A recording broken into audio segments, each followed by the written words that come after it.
বাচিবৰ কাৰণে আপুনি দিনে ঘনাই হাত ধুব আৰু বাৰে এনে ঘূৰি নুফুৰিব বাহিৰলৈ, নহ'লে আপুনি কৰোণা বেমাৰ পৰিব পাৰে। হাতটো ধুব, আপুনি চেনিটাইজাৰ ইউজ কৰিব। এক দুবাৰ দিব ইয়াত এনেকৈ ইয়াত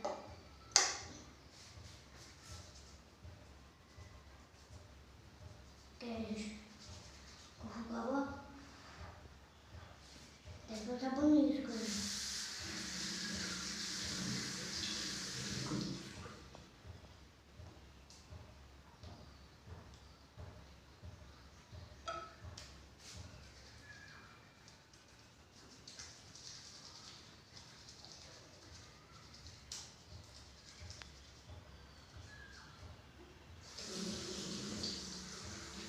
বা আপুনি ডেটল চাবোন নাথাকিলে ডেটলো ইউজ কৰিব পাৰে।